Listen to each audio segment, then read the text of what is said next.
Soyez bénis une fois de plus, bien-aimés dans le Seigneur. Donc, c'est la suite ici du partage de Daniel et la vision.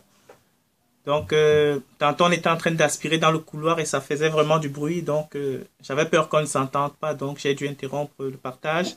Donc, la suite ici, pour récapituler vite fait, j'ai dit Daniel, véritablement, est un modèle à venir de Christ. Dieu, au travers de Daniel ici, Dieu le Père Elohim nous présentait, au travers de Daniel, vraiment la chose à venir ou l'ombre des choses à venir qui était Christ, la manière à laquelle le disciple véritable qui adhère, qui accroche, qui vraiment se lie à Christ, la manière dont ce disciple-là devait procéder. Donc, on a parlé qu'il y avait la première étape, qu'il s'agissait ici de l'étape de la croissance. Donc, que dans tous les éléments qui constituent le monde du vivant, les animaux, les végétaux, les roches, dans tout, c'est les humains aussi.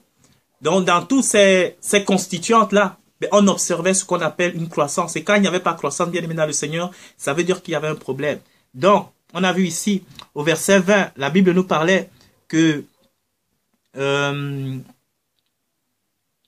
voilà, l'arbre que tu as vu et qui était devenu grand et fort. Donc, ça montrait ici la croissance. Il faut grandir. Et nous avons dit que la force est généralement relative à la taille, à la grandeur, à la puissance d'un animal. Nous avons pris l'exemple d'un éléphant et d'une fourmi. Il est évident que la force d'un éléphant est plus que la force d'une fourmi. La puissance de frappe, par exemple, d'un boxeur poids lourd est plus forte que la puissance de frappe d'un boxeur poids mouche, par exemple. Donc, la force se trouve dans la taille, dans le poids, et celui qui est le plus, dans la grandeur aussi, donc celui qui est le plus grand, c'est le Père. Donc si nous sommes accrochés au Père, si nous sommes dans la force ultime qu'est le Père, bien-aimé dans le Seigneur, nous avons la force qui est au-dessus de toutes les forces. C'est ce que nous avons dit. Et maintenant, nous avons vu que cet arbre-là qui avait grandi, qui avait observé, dans lequel on avait observé la croissance, il y avait ce qu'on appelle aussi, maintenant, l'étape du fruit. La Bible nous dit ici, au verset 21, cet arbre dont le feuillage était beau et le fruit était abondant, portait de la nourriture pour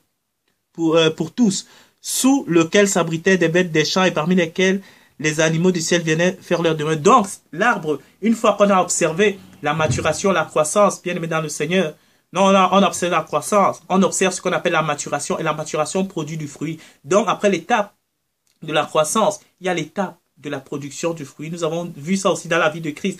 Christ, à un moment, quand il est rentré dans le monde visible, bien aimé dans le Seigneur, il a été un moment dans l'anonymat, il a été un moment en retrait. Mais une fois que son ministère a commencé, que le Père a commencé à se manifester au travers de lui par le Verbe, par la parole et aussi par des actes de puissance bien aimés dans le Seigneur, on a observé le fruit.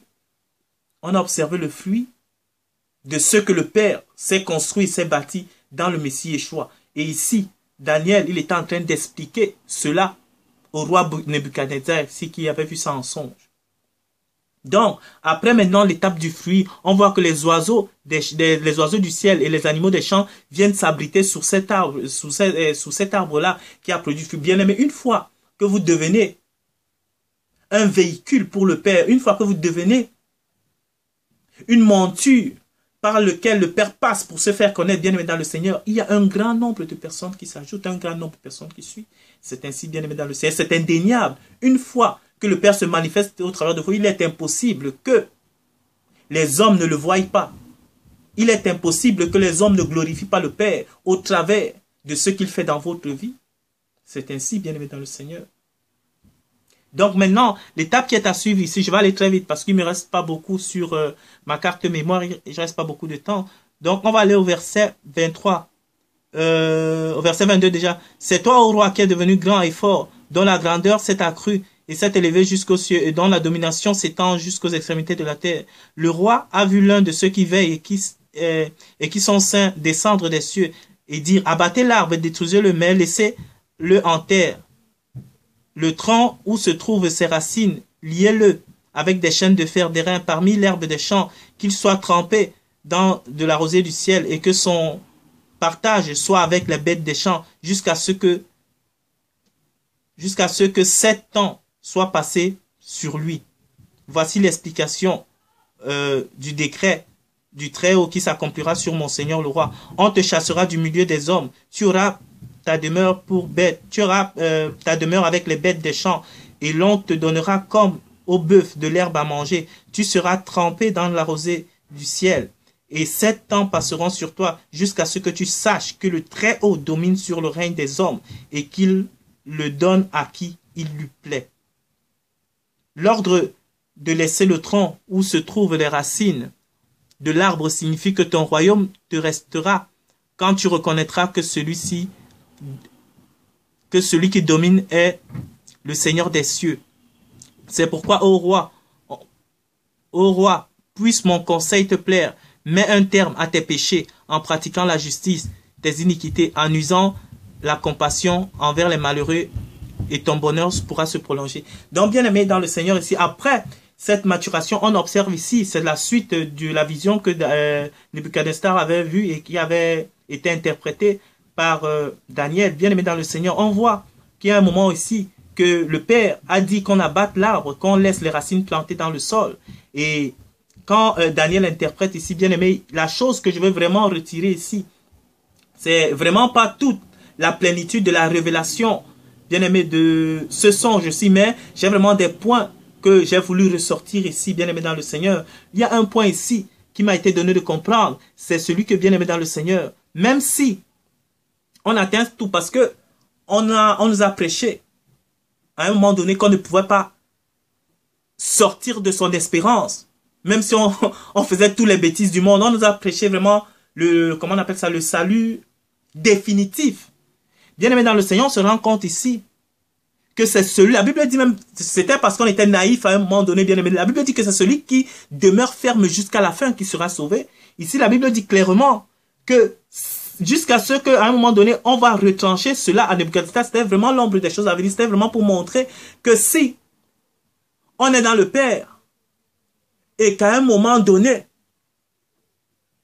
on se laisse supplanter par l'ego à cause de ce que le Père agit au travers de nous, on cesse de s'identifier au Père et on identifie la force qui agit dans nos membres, dans nos paroles, dans ce que nous sommes. On l'identifie à nous-mêmes. Bien aimé, le Père, véritablement, nous laisse à la merci du méchant. Une fois qu'on détourne l'attention des gens du Père, l'Élohim, le Tout-Puissant, qui seul est digne de vénération et de gloire, et qu'on s'attribue cette gloire à nous, ou qu'on l'attribue à une autre personne bien aimée dans le Seigneur, on s'expose ici à devenir comme une bête des champs bien aimée dans le Seigneur. Et rappelez-vous que la Bible dit qu'il y a l'esprit animal. On s'expose